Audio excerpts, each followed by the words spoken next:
poverty line. This is the Pirate Morgan, setting on sails to a different frontier tonight. We're going to take a look at a couple of interesting factors, because most of the stuff I've been saying up until now, if you've been catching up, is a little gloom and doom. For tonight's episode, we're going to try to give you a little spark of hope by looking at a future concept and a negative one based on our future progress here. As I was stating before, you're going to start seeing control into the world we're here, where you're watching me right now, the internet. This place is now going to be new foregrounds, the new venture. We no longer need to conquer territory, lands. We pretty much own everything on the planet right now, amongst the ones that live here. So there's nothing more to really conquer, but we're the type of species that just kind of thrives on it, so it still needs to be done. Not as barbaric as the days before, but same concept all the way up. So our new battlefield is going to be out there, in an empty space we created for dominance by the creators themselves. So people will be less and less to go out, more and more in, more plugged in. See, all those old movies used to say that, like, machines are going to get us and they're going to come by and terrorize and kill us all. Now, they're going to take over, but we allowed them to, because we needed them. We needed them to share our opinions, to do this, that, everything. We'll run on it. And a lot of times you see stuff about those, when I was saying, like, we do a little bit of science on that.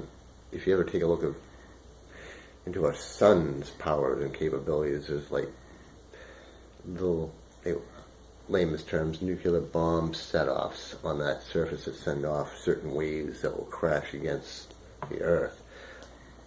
High enough of one of those, as they would call it, solar flare, at a very high rate, would send an EMP that would actually cripple the entire planet of any electronic devices, which would put us back into the Stone Age again.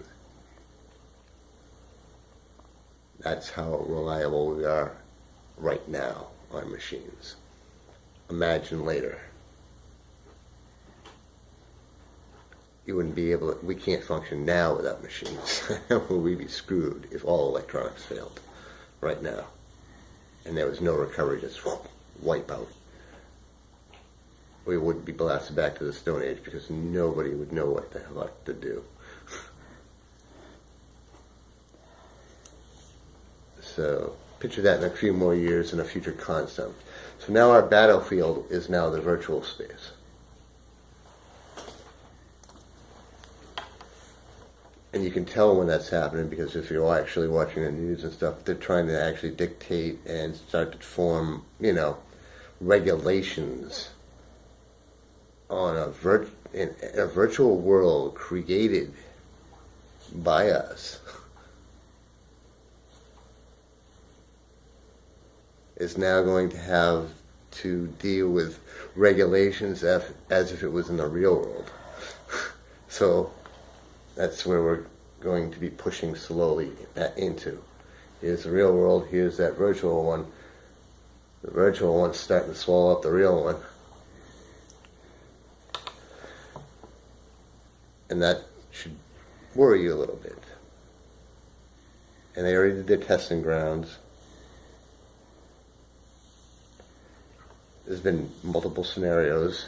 If you pay attention to like any kind of history or different stages of humanity that you thought was like atrocious, but you can't remember it anymore. There's a lot of that stuff.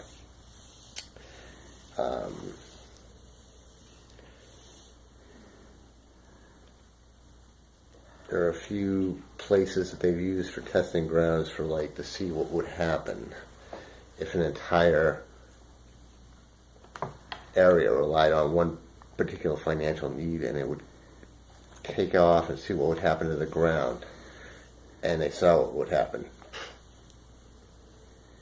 There's a few cities, and I'm not going to mention any names, that understand that. Polluted entire city block based because one conglomerate held all the finances for the entire city structure. And it's taken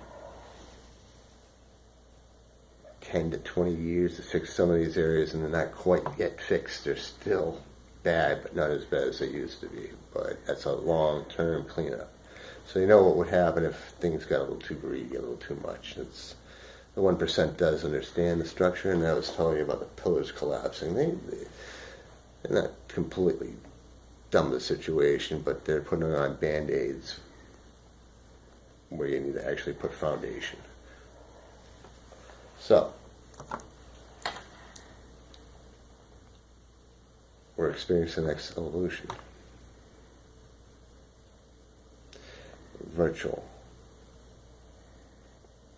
Probably more dangerous than our wonderful reality lives that we had out here. Probably much more pleasant. But on a high note,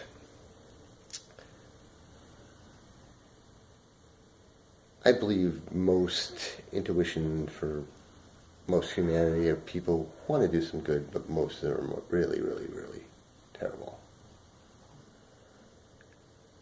And I think the only thing that separates us from being completely one way or the other is our arts and our music. For some reason, I think that's the one thing that keeps everything kind of together, barely. And it's been there all along, all the time. Art and music. It transcends over everything. Race, creed, all that stuff. It just, those are the two things that can never take prejudice. And it's been there since our conception, or as long as we've been able to write about our existence.